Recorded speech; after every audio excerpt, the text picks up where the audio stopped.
बच्चों, last class में मैंने आप लोगों को डोमेस्टिक प्रोडक्ट और नेशनल प्रोडक्ट के बारे में बताया था। किसके बारे में बताया था? बहुत इंपॉर्टेंट चीज़ है, तो एक बार और रिवाइज करते हैं इसको। मैं कल की क्लास में आप लोगों को सारे कंसेप्ट वापस से भी एक बार रिवाइज करा चुका था। अभी जल्दी से नया पढ़ेंगे, लेकिन एक बार डोमेस्टिक प्रोडक्ट और नेशनल प्रोडक्ट की बात वापस से करेंगे। जीडीपी, आगे ग्रॉस भी लगा लो तुम ऐसे ही समझने के लिए। ग्रॉस डोमेस्टिक प्रोडक्ट और gross national product, GDP and GNP. बहुत ही इंपॉर्टेंट कंसेप्ट है, बहुत ही इंपॉर्टेंट कंसेप्ट, प्रैक्टिकल लाइफ में भी बहुत इंपॉर्टेंट है। जीडीपी और जीएनपी को हमें डिफरेंशिएट बहुत अच्छे से करना आना चाहिए प्रैक्टिकल क्वेश्चन में भी। जीडीपी का मतलब होता है monetary value of all final goods and services produce in the domestic territory of a country. मतलब इतनी दिनों से मैं जो आपको पढ़ा रहा हूं ना, वो जीडीपी है। अगर मैं मान लूं कि यहां से शुरू होकर, ये बोर्ड से शुरू होकर आर्यन बैठा है वहां तक, ये मेरी डोमेस्टिक टेरिटरी है, तो यहां तक के जितने भी माल में बन रहे हैं ये मेरी डोमेस्टिक टेरिटरी के अंदर, ये सब गुड्स एंड सर्विसेज जो भी मैंने बनाए यहां से लेके वहां तक, ये सब मेरे जीडीपी में आएगा। अब बनाने वाला कौन है? हार्डली मैटर्स, ये याद रखना। बनाने वाला इंडियन हो, फॉरेनर हो, नेपाली हो, भूटान का हो, चाइनीज हो, पागल हो, जाहिल हो, गवार हो, कोई भी हो, अगर वो मेरी डोमेस्टिक टेरिटरी में है तो फिर वो जो माल बना रहा है it will be part of my GDP, वो मेरे जीडीपी का हिस्सा है। ये बात अच्छे समझ लो। अब जीएनपी क्या है? ये जीडीपी तो जीएनपी है ही, इसमें फैक्टर इनकम फ्रॉम अब्रॉड भी जोड़ दो। क्या जोड़ दो? अब यहाँ जो हम लोग इंडिया से कमा रहे हैं वो जीडीपी, और जो इंडिया के बाहर, सिंपल सा कंसेप्ट है भाई, इंडिया से कमा रहे हैं जीडीपी, और जो इंडिया के बाहर से भी कमा रहे हैं उसको भी प्लस कर दो तो वो बन जाएगा हमारा जीएनपी। क्या बन जाएगा वो हमारा? ये जीडीपी और जीएनपी। अगला मैंने आपको कहा था it includes value added domestic product by Indian as well as foreigner. इसमें जो माल बनेगा वो सारा आएगा, भले वो बनाने वाला इंडियन हो या फॉरेनर हो। और उधर बोला इसमें जो डोमेस्टिक टेरिटरी में माल बन रहा है वो भी आएगा, और जो डोमेस्टिक टेरिटरी के बाहर से कमा रहे हैं वो भी आएगा। तीसरा मैंने कहा था ये टेरिटरियल कंसेप्ट है। देखा जाए तो मैंने कल आपको बताया कि यहाँ मैकडोनल्ड की कंपनीज भी है, यहाँ आईफोन भी मैन्युफैक्चर हो रहा है, यहाँ पे पिज़्ज़ा हट भी है, यहाँ लिवाइस भी है, यहाँ पेपे भी है, यहाँ वुडलैंड भी है, यहाँ बाटा भी है, एक्शन भी है। सब तरह के लोग यहाँ आके माल बना रहे हैं।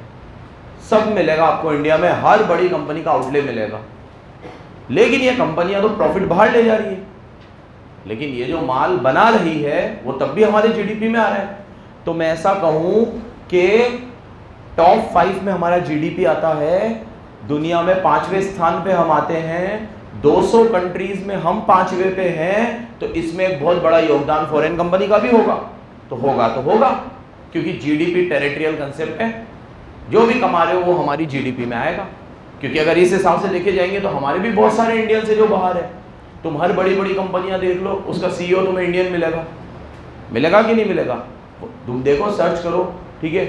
तुम लोग माइक्रोसॉफ्ट का सीईओ देखो, ठीक है, तुम लोग गूगल का देखो, ठीक है, एप्पल के अंदर जो काम करने वाले लोग हैं उसका तुम छानबीन करो, ठीक है, अमेरिकन टूरिस्ट देखो, क्रेडिट कार्ड बनाने वाली कंपनी वीज़ा, ठीक है, ये इन लोगों के सीईओज देखो तुम, तो इंडिया के भी बहुत सारे लोग बाहर काम कर रहे हैं, वो सब हमारे जीडीपी में नहीं आएंगे, वो उधर काम कर रहे हैं क्योंकि वो उधर चले गए।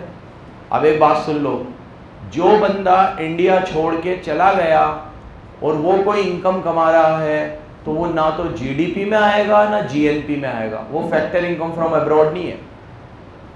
बच्चे गलत समझ लेते हैं, बच्चे समझ लेते हैं फैक्टर इनकम फ्रॉम अब्रॉड मतलब जो हम अब्रॉड से कमाते हैं। आधी बात है ये, आधी बात। पूरी बात क्या है?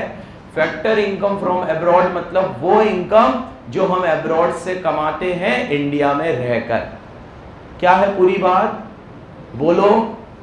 जो इनकम हम अब्रॉड से कमाते हैं इंडिया में रहकर। अगर हम कोई इनकम अब्रॉड से कमा रहे हैं और अब्रॉड में ही चले गए तो इट इज नॉट एनएफआईए, वो एनएफआईए नहीं है, वो factor income from abroad, in fact वो कुछ भी नहीं है, वो कुछ भी नहीं है, वो नेशनल इनकम में आएगा ही नहीं। क्यों नहीं आएगा बेटा?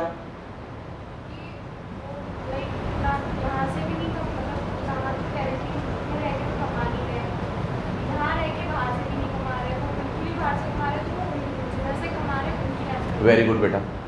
तो अगर आप टेरिटरी में नहीं हो तो आप जीडीपी में नहीं हो, आप टेरिटरी में नहीं हो तो जीडीपी में तो आ ही नहीं सकते। प्लस आप तो यहाँ पे रह के बाहर से भी नहीं कमा रहे हो, आप तो बिल्कुल बाहर ही चले गए। आप बाहर चले गए और जहाँ से कमा रहे हो तो फिर आप वहाँ की जीडीपी में आओगे, यहाँ से आपका कोई रिश्ता नाता। जैसे फॉर एग्जांपल मेरा भाई दुबई में जॉब कर रहा है और वो इंडिया का रेसिडेंट नहीं है, दुबई में ही है।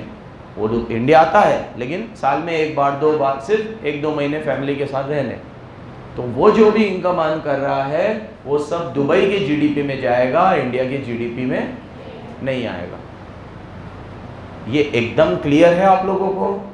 इस पे किसी भी प्रकार के क्वेश्चन आए कर सकते हो, ठीक है? तो इसका एक ओरल टेस्ट लेंगे मंडे को। जैसे मैंने फ्लो और उसका लिया था ना कि क्या फ्लो है, क्या स्टॉक है, क्या फाइनल गुड्स है, क्या इंटरमीडिएट गुड्स है, ठीक है? तो इसका भी लूंगा और उसके बाद एक शीट बना के आपको दे दूंगा, तो फिर आप लोगों को याद रहेगा। स्टॉक फ्लो की भी मैंने अभी दी नहीं है, इसमें डाली भी नहीं है, नोट्स में नहीं है। तो एक शीट बना दूंगा जिसमें लिखा होगा ये स्टॉक होते हैं, ये फ्लो होते हैं, ये फाइनल गुड्स है, ये इंटरमीडिएट है, और फिर ये जीडीपी वाले, ये जीडीपी में आते हैं, ये जीडीपी में नहीं आते, ये जीएनपी में आते हैं, ये जीएनपी में नहीं आते। बहुत बड़े बड़े क्वेश्चन है। इस तरह के क्वेश्चन आते हैं ट्रू एंड फॉल्स में। 3 आ गए 3 नंबर में, 4 आ गए 4 नंबर में। रीजन के साथ लिखना है। रीजन अगर गलत होगा, आपने लिख दिया यस ये जीडीपी में आता है और रीजन गलत है आपका, तो आपको 1 नंबर नहीं मिलेगा, 0 मिलेगा। फिर भले यस सही है आपका तो हाफ भी नहीं मिलेगा, क्योंकि सीबीएसई के नॉर्म्स है कि अगर रीजन गलत हो तो बच्चे को कोई मार्क्स नहीं दिए जाएंगे। ये कॉपी चेकिंग करने वालों को पहले से स्पष्ट कर दिया जाता है। जब हम कॉपी चेकिंग करने जाते थे तो हमें बता दिया जाता था कि भाई अगर ट्रू एंड फॉल्स में ट्रू फॉल्स सही है लेकिन रीजन गलत है तो कोई मार्क्स मत देना। फिर हमें काटना ही होता था, इसलिए रीजन के ऊपर मैं खास जोर देता हूँ। अब आगे आते हैं अपन लोग।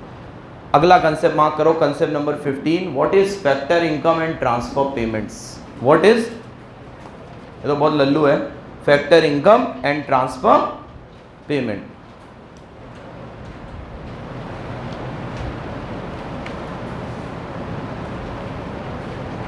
फैक्टर इनकम और ट्रांसफर पेमेंट क्या होता है? देखो बेटा, फैक्टर इनकम तो एनएफआई है।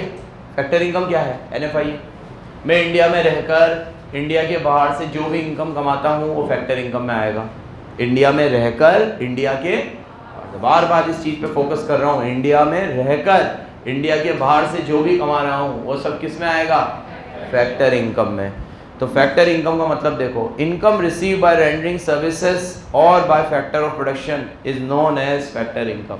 मतलब या तो आप फैक्टर ऑफ प्रोडक्शन से कमाओ या सर्विसेज रेंडर करके कमाओ, वो किस में आएगा? फैक्टर इनकम में। 2 बातें बोली मैंने, या तो सर्विसेज रेंडर करके कमाओ या फैक्टर ऑफ प्रोडक्शन से कमाओ। फैक्टर ऑफ प्रोडक्शन 3 होते हैं हमारे, लैंड, लेबर, कैपिटल। कितने होते हैं? लैंड से कमाया जाता है रेंट, क्या कमाया जाता है? लेबर से कमाई जाती है वेजेस, क्या कमाई जाती है? और कैपिटल पे कमाया जाता है इंटरेस्ट, क्या कमाया जाता है? अब बोलो वापस मेरे साथ, फैक्टर ऑफ प्रोडक्शन 3 तरह के होते हैं, लैंड, लेबर और कैपिटल। लैंड पे क्या कमाया जाता है? रेंट। लेबर पे और कैपिटल पे इंटरेस्ट। तो अगर ये 3 चीजें मैं बाहर से कमा रहा हूँ तो फैक्टर इनकम फ्रॉम अब्रॉड, और इंडिया में कमा रहा हूँ तो जीडीपी में आएगा। और अगर मैं सर्विसेज देकर भी कमा रहा हूँ, जैसे तुम लोगों को पता नहीं होगा कि ये जो वीडियोस बनती है अपनी ऐप पे डलती है, तो मेरे कुछ बच्चे हैं जो दुबई में भी ये वीडियो देखते हैं। बताया था मैंने, नहीं बताया? ठीक है, दुबई तक जाती है वीडियोस। ये मजाक समझ रहा है यार मयंक यार, देखो शक है मेरी काबिलियत। तो अगर मान लो कि ये वीडियोस, ठीक है, तुम्हें ये तो पता है ना कि सीबीएसई बोर्ड के एग्ज़ाम और आईसीएस के एग्ज़ाम आप दुबई से भी दे सकते हो। टाई अप है इनका, अबू धाबी, दुबई, शारजाह, इन सब जगहों पे सीबीएसई के सेंटर्स आते हैं, आप वहाँ से भी एग्ज़ाम दे सकते हो। खैर, तो अगर कोई बच्चा वहाँ है, ठीक है, क्योंकि बहुत सारी हमारी फैमिलीज बाहर चल जाती है, लेकिन वहाँ पढ़ाई लिखाई का स्तर इतना अच्छा नहीं है। अगर उन बच्चों को वहाँ पे पढ़ना हो तो हमारे कुछ ऐसे महाअनुभव है जिन्होंने वहाँ सीबीएसई स्कूल खोल दिया, एफिलिएशन यहाँ से, स्कूल वहाँ, और वहाँ इंडियन कम्युनिटी के बच्चे पढ़ रहे हैं सारे, अब वहाँ एग्ज़ाम दे रहे हैं। अब पढ़ाई उनकी ऑनलाइन चल रही है, मान लो ये वीडियो वहाँ जा रही है और मेरे पास पैसे आ रहे हैं, तो ये होगी फैक्टर इनकम फ्रॉम अब्रॉड। क्या हो गई? अब मैंने कोई प्रॉपर्टी बाहर खरीद रखी है, बाहर इंडिया के बाहर, और रेंट आ रहा है मेरे पास, ये भी क्या हो गया? मैंने कोई मल्टीनेशनल कंपनी बाहर ज्वाइन कर रखी है। यशी तू क्या कर रही है बेटा? अकाउंट्स तो नहीं पढ़ रही ना तू? हाँ, सामने देख, क्या चेक कर रही थी? अच्छा, तो अब मैं बाहर मल्टीनेशनल कंपनी में काम कर रहा हूँ, उन्होंने मुझे वर्क फ्रॉम होम दे रखा है, उन्होंने कहा आप यहाँ से काम करो, और हर महीने मेरे अकाउंट में सैलरी आ रही है। ये भी क्या हो गया? Factor income from abroad. आपने यहाँ कॉल सेंटर डाल रखा है और डॉलर्स में पैसे आते हैं आपके पास, ये भी क्या हो गया? Factor income from abroad. बहुत सारा पैसा इंडिया में लोग रहकर इंडिया के बाहर से कमाते हैं, वो होता है फैक्टर इनकम फ्रॉम अब्रॉड। अब एक लास्ट बार और बोलो, factor income from abroad means services rendered by resident of a country to rest of the world, to rest of the world। तो पूरी दुनिया को हम जो भी सर्विसेज इंडिया में बैठकर दे रहे हैं वो किस में आएगा? Factor income from. याद रखोगे। और ट्रांसफर पेमेंट, ये तो बहुत बार बता चुका हूं। Transfer payment means those payment which take place without getting anything in return. वो पेमेंट जो हम किसी को देते हैं या लेते हैं बिना कोई सर्विसेज दिए। जैसे यहाँ पे बैठे बैठे आप अमेरिका के किसी बच्चे को स्कॉलरशिप दे रहे हो, या अमेरिका वाले हमारे किसी बच्चे को स्कॉलरशिप दे रहे हैं, तो ये स्कॉलरशिप जो दी है, ये स्कॉलरशिप में जो लेन देन हुआ, क्या इसमें कोई सर्विसेज दी आपने? नहीं दी, फ्री का पैसा है, लेकिन पैसे का फ्लो तो हुआ ना, तो ये ट्रांसफर पेमेंट है। क्या है? क्या है? क्या है? फर्क समझ रहे हो ना बराबर? ठीक है, अगला देखो तो income receive from rending services known as factor income, income receive without performing services which called transfer payment. Example rent, wages, salary, interest. इधर एग्जांपल पेंशन, स्कॉलरशिप। ये नेशनल इनकम में आती है फैक्टर इनकम, और ट्रांसफर पेमेंट नेशनल इनकम में नहीं आती। अब चाहा तू बोल, इधर वाला। अबे तेरे से बोल रहा हूँ यार, तो उधर ऐसे बोलता ना। एग्जाम में आया transfer payment are not included in national income, why?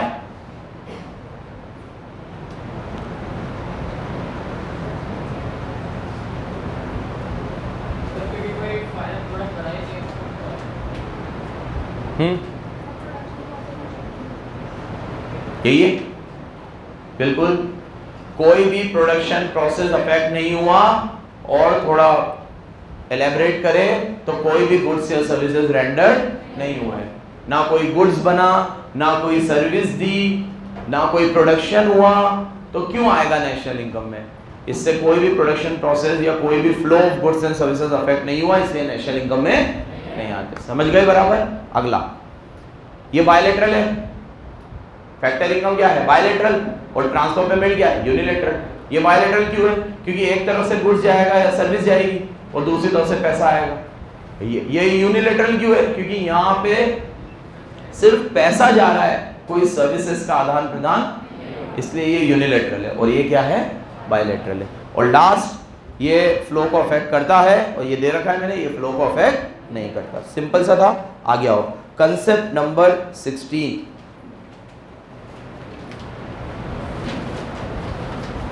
Circular flow of income.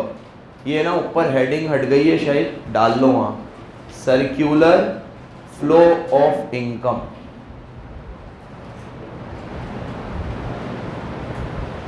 बेटा इसको पॉज कर एक मिनट।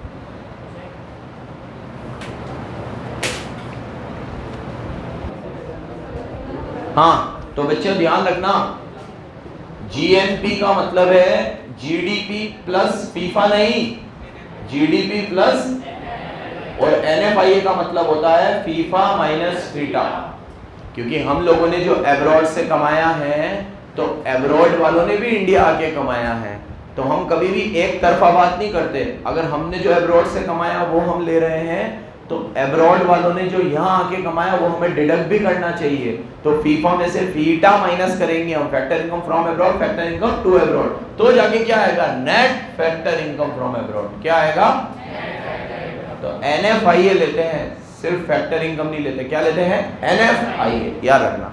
नेक्स्ट, अब कंसेप्ट नंबर 16 बड़ा ही काम का कंसेप्ट है, बहुत ध्यान से सुनना। Circular flow of income. क्या है कंसेप्ट? आपको एग्जाम में आए तो ये जो डब्बा मैंने बना रखा है ना, ये डब्बा भी आप बना के आना। सर्कुलर फ्लो ऑफ इनकम क्या होता है? देखो,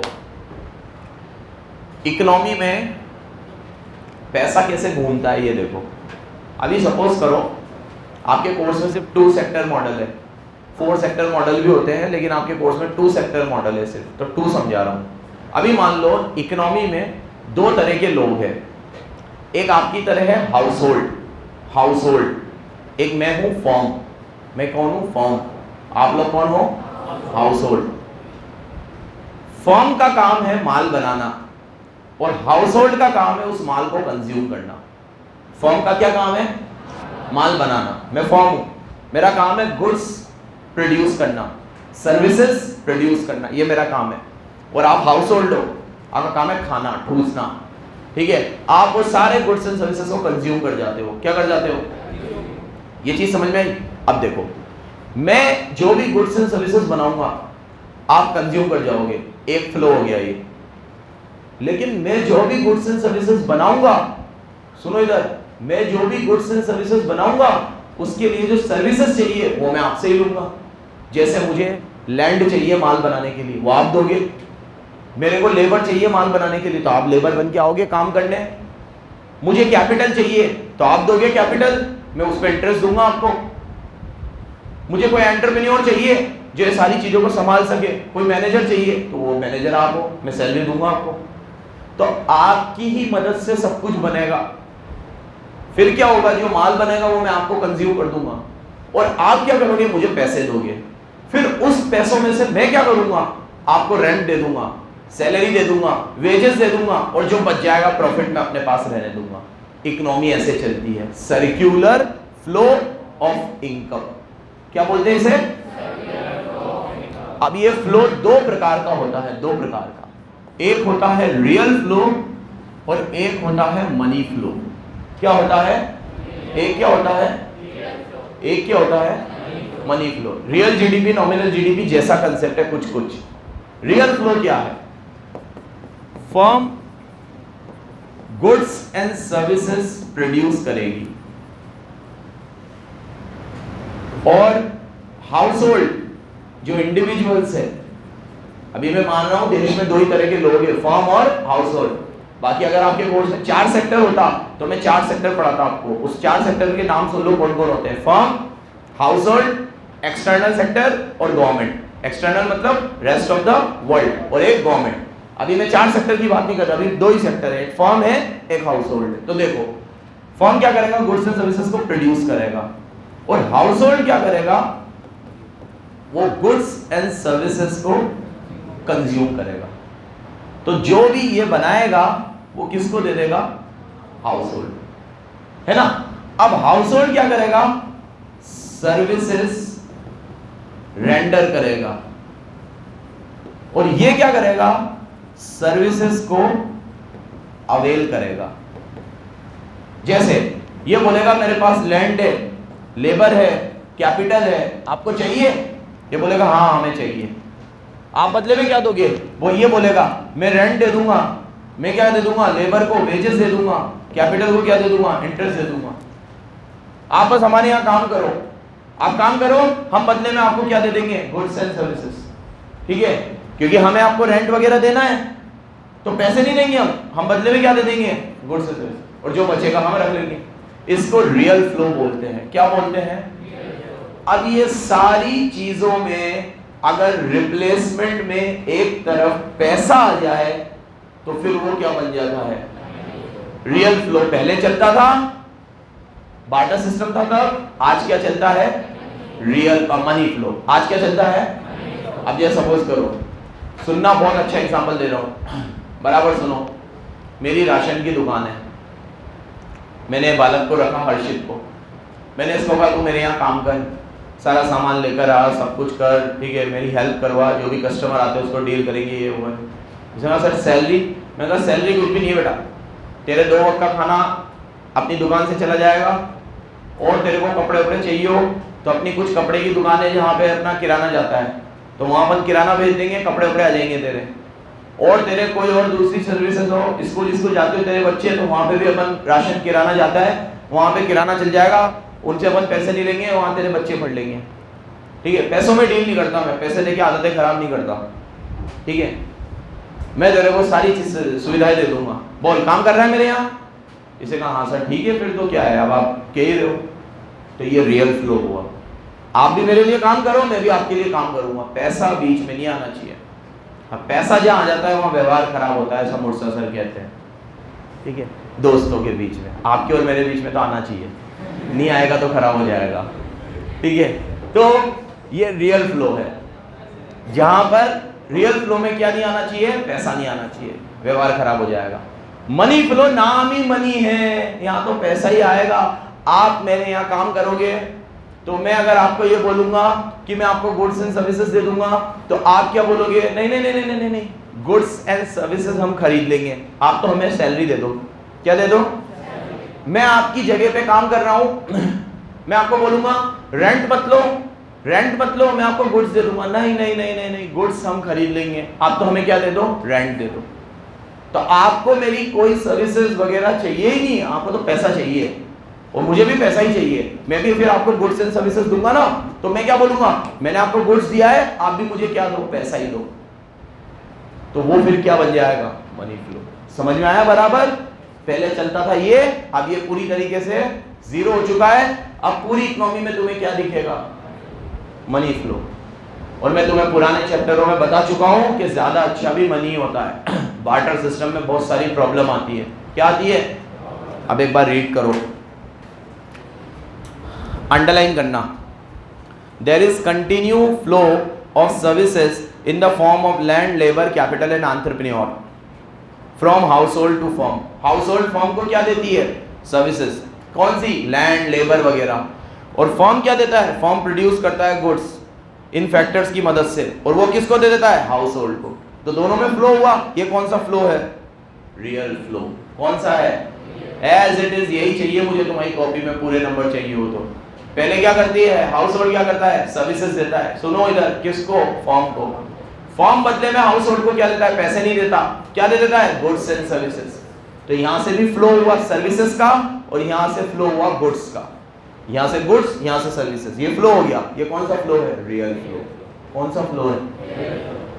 एक बार वापस आप लोग मुझे क्या दोगे, लैंड, लेबर, कैपिटल, ये सर्विस हो गई आपकी।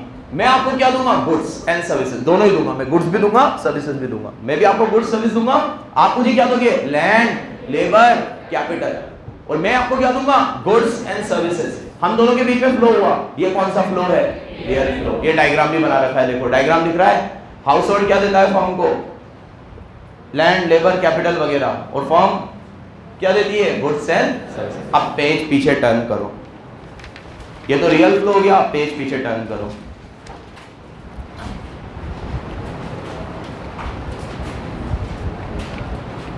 When firm gets services from household, जब फर्म को हाउस होल्ड से सर्विसेज मिलती है, दे मेक मॉनेटरी पेमेंट्स। वो क्या करती है, मॉनेटरी पेमेंट्स। यहां से अंडरलाइन करो, these payment are made in the form of wages देते हैं वर्कर को, रेंट देते हैं लैंड ओनर को, इंटरेस्ट देते हैं कैपिटल को, प्रॉफिट देते हैं एंटरप्रेन्योर को, and these monetary payment are called factor income.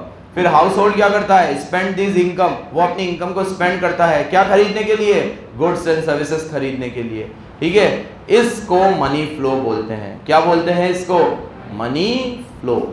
So money flow, underline करना last line, money flow from firm to household and household to firm.